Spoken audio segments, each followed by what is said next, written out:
Bien, merci beaucoup à toutes et à tous d'être là aujourd'hui. On a la difficile mission d'ouvrir ce troisième temps d'un projet qui a démarré en 2014, qui était initialement porté par Sylvie, qui nourrissait un fort désir de postmaster eu égard à des expériences internationales fortes développées à Toronto, en Chine, à Luxembourg et dans d'autres contextes. Et donc on est heureux de vous accueillir dans ce troisième temps qui conclut, mais peut-être provisoirement, elle nous dira davantage, cette relation forte qu'on a souhaité établir avec le Cameroun, et en particulier les acteurs de la scène artistique camerounaise. Donc ce projet-là n'aurait pas pu voir le jour sans le soutien du ministère de la Culture, en particulier de la Direction générale de la création artistique, au titre des appels à projets recherche qui nous ont soutenus dès le départ pour la phase de préfiguration. Et très rapidement, le projet a rencontré d'autres partenaires sans lesquels il n'aurait pas pu voir le jour, notamment je pense à la société BIC qui nous accompagne sur un certain nombre de projets en direction des étudiants, mais aussi des partenaires de la scène camerounaise de Douala en particulier. Je pense à la Triennale d'art de Douala. Je pense aux Beaux-Arts de l'université Kosamba, voilà, l'université de Douala. Annette, directrice à mes côtés, qu'on se plaisir d'accueillir là, vous en dira davantage. Je pense au cercle Capsiki, à l'Institut français, et bien évidemment à la Cité internationale des arts, dont on a le plaisir d'être là. On a le plaisir d'être là aujourd'hui, et sa directrice Bénédicte qui a tout de suite répondu présent dès qu'on l'a sollicité, qui a un cadre tout à fait remarquable, notamment pour l'accueil de nos artistes. C'est un cadre très marqué par une certaine idée de la France. C'était fait en 65, dans une époque bien particulière, mais qui a le mérite d'être au centre de Paris et d'être un carrefour tout à fait intéressant. Je souhaiterais aussi associer à ces remerciements d'autres acteurs qui nous ont rejoints pour ce troisième temps, notamment la Colonie, formidable projet porté par Kader Attia, ainsi que la Maison de la Poésie, où vous aurez l'occasion de circuler autour de ces 3 jours très denses, très forts, qui sont plutôt un séminaire ouvert qui se veut le plus perméable possible à des interactions multiples de toute nature, où on verra nos étudiants, j'espère, graviter, venir nourrir ces interventions. Je voulais remercier tous les artistes qui ont participé à ce projet, les artistes internationaux venant de Bolivie, du Maroc, de France, de Chine, qui ont itinéré à l'occasion de cette aventure, notamment se sont rendus au Cameroun, et remercier aussi la présence des artistes, des jeunes artistes camerounais qui ont pu venir jusqu'ici. Aussi manifester le regret, je pense que vous entendrez parler régulièrement autour de ces 3 jours, le regret de n'avoir pu accueillir 2 artistes auxquels on tenait beaucoup, Jean-David Encotte et Aurélie Gina, jeune étudiante à Beaux-Arts de Kosamba, à l'Institut des Beaux-Arts de Kosamba. Malgré tous nos efforts en direction du cabinet de notre ministre Françoise Nyssen, ainsi qu'en direction du cabinet de Gérard Collomb, de la sollicitation de notre préfet du Val d'Oise, qui pourtant n'a pas ménagé ses efforts, nous n'avons pas réussi à obtenir pour eux la délivrance de visa du Consulat général de France à Douala. Donc c'est un grand regret. Voilà, c'était déjà un grand regret lors de la première temps de cette rencontre qui avait lieu à Aubervilliers il y a maintenant, c'était en 2017. Ça va rester une plaie ouverte, mais espérons qu'on puisse rebondir et opérer une forme de résilience à cet endroit-là. Donc je pense et j'imagine qu'ils seront présents d'une certaine manière pendant ces 4 jours. Voilà, donc je ne vais pas m'attarder plus longtemps. Vous souhaitez à toutes et tous un très bon temps de séminaire, d'échanges, d'interaction. Encore une fois, c'est un travail en cours, et on a à cœur aussi que ce projet-là vienne sédimenter et déployer encore plus largement les contenus pédagogiques qu'on porte au sein de l'école, et notamment sur cette dimension recherche et internationale. Je laisse la parole Annette, directrice de l'Institut des Beaux-Arts de Mikossamba. Encore une fois, merci de ta présence à nos côtés. Merci. Merci. C'est vrai que quand j'ai eu l'invitation, malgré mes occupations, je n'ai pas pu lésiner là-dessus. Et surtout que nos étudiants devaient continuer la belle aventure qui a commencé à Douala. Donc, comme je le disais tantôt à quelqu'un, c'est vraiment un plus. Et je crois que ça va galvaniser nos étudiants de chercher beaucoup plus l'excellence. Ça montre que quand on est bon, on peut être parmi ceux qui sont aussi bons. Donc je remercie déjà le directeur de l'école et toute son équipe de nous avoir invités. Je crois que c'est une très belle aventure qui dure depuis 2 ans et qui est même très proactif. Donc j'espère que mes étudiants qui sont dans la salle donneront le meilleur d'eux-mêmes pour que cette belle aventure qui a commencé au Cameroun puisse encore aller de l'avant. Donc, nous remercions tous ceux qui sont là. Nous pensons que les 3 jours des travaux seront vraiment intenses et que mutuellement, nous allons apprendre les uns des autres. Parce que dans un partenariat, il n'est bon que quand c'est gagnant-gagnant, tout le monde tire son compte.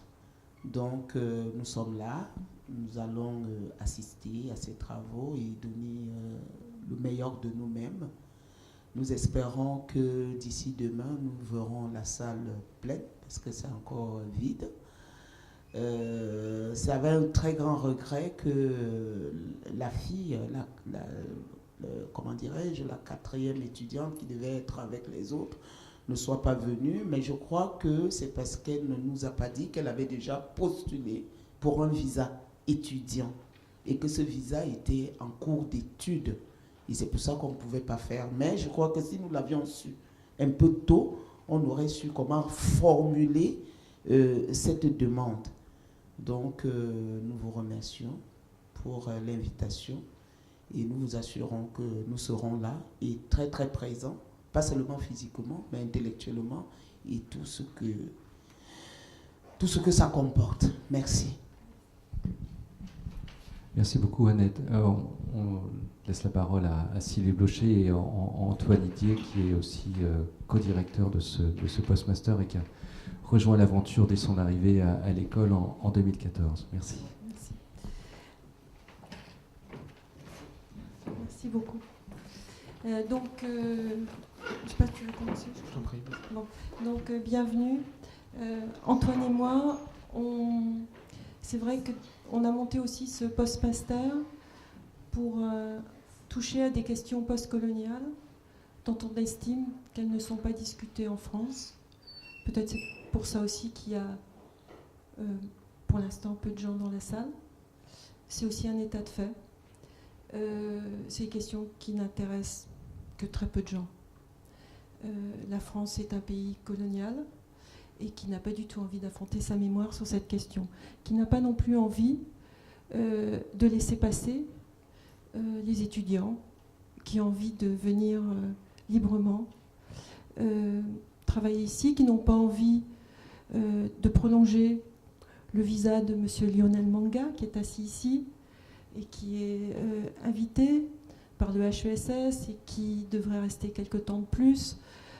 Voilà, on est dans une situation où nous avons pu remarquer que même le ministère de la Culture n'avait pas le pouvoir sur le ministère de l'Intérieur.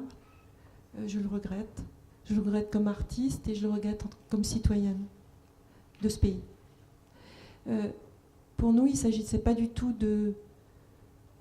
d'avoir une parole dominante en allant à Douala, mais de tenter une conversation entre des artistes, des jeunes artistes venant de différents coins de la planète, et puis des étudiants et des artistes à Douala, et de savoir ce qui servait, ce qui pouvait faire passerelle entre nous. Je crois que c'est le moment où ces questions-là doivent se poser de façon plus forte. Pour ajouter peut-être à ce que Sylvie a dit, pour ceux qui nous rejoignent en cours de route, peut-être vous dire que Moving Frontiers a commencé il y a un an, à la fin du mois de mai 2017, par un premier temps de travail tous ensemble à Aubervilliers, que le groupe des 7 artistes s'est déplacé à Douala en travaillant de concert avec 2 grands artistes camerounais qui sont aujourd'hui avec nous, Hervé Yamgen et Hervé Youmbi, un groupe d'étudiants de l'Institut des Beaux-Arts de l'Université de Douala à Konsamba, et que tous ensemble on a mené un ensemble de réflexions, de discussions, de rencontres et de productions d'œuvres qui ont donné lieu à une exposition présentée à Douala, le centre d'art de Douala, à la fin du mois d'octobre 2017, dans le cadre du Festival international d'art public Sud 2017. Il était prévu dès le départ que l'on fasse une sorte de retour à Paris, à Cergy, du projet que l'on avait mené, parce que le projet tel que Sylvie et moi l'avions conçu était de questionner le déplacement, qu'est-ce que cela produit de nos manières d'agir, de faire, de voir le monde, nos catégories esthétiques, politiques, culturelles, qu'est-ce que cela produit d'aller ailleurs et de faire quelque chose ailleurs et de revenir. Et dans les nombreuses et riches discussions qu'on a eues à Douala à la fin du mois d'octobre, on s'est dit qu'on n'avait pas envie simplement de refaire l'exposition de Douala à Paris, comme cela se fait beaucoup dans l'art, finalement, de prendre des œuvres et de les déplacer d'un lieu d'exposition à un autre, et la pièce est la même à New York, à Paris, à Douala et à Kyoto. Ça nous mettait mal à l'aise, et l'idée qui est venue, c'est plutôt d'avoir un temps comme ça de parole, de discussion, de réflexion, de retour, de prendre les œuvres comme origine d'une discussion et d'une réflexion, et c'est ce qu'on va vous proposer ensemble durant ces 4 jours. Je voudrais continuer en disant que ce qui nous importe, c'est qu'est-ce qui reste en fait. Qu'est-ce qui reste ou qu'est-ce qui est possible. C'est-à-dire quelles ont été comment se sont fait les rencontres, qu'ont-elles apporté à chacun, qu'ont-elles permis, mais quels ont été aussi les empêchements. Qu'est-ce qui s'est passé? Je crois que c'est ça qui nous importe. La deuxième chose, parce que je voudrais finir quand même là-dessus, Jean-David Hencote est un des jeunes artistes qui était invité, sélectionné pour ce postmaster. Il n'a pas eu son visa lors de notre premier échange au mois de juin. Il n'a pas pu venir. On s'est vraiment démené pour le faire venir. Il a à nouveau pas reçu son visa. Donc je ne sais pas si vous voyez quelqu'un qui est sélectionné parmi des dizaines de dossiers, qui en plus a été resélectionné pour avoir un atelier ici pendant 6 mois, et que l'État français a décidé de ne pas laisser rentrer sur son territoire. C'est juste insoutenable. Et je ne sais même pas à quel point voilà, j'ai envie de parler de ça. Jean-David ne voulait plus du tout hier soir parler, il était trop affecté, il allait vraiment mal. Je l'ai décidé à quand même faire un direct avec nous demain, où il nous parlera de son travail et de là où il en est. Aurélie, ce sera la même chose, on essaiera de faire un Skype comme on l'a fait avec Zanele Muoli pour la première session.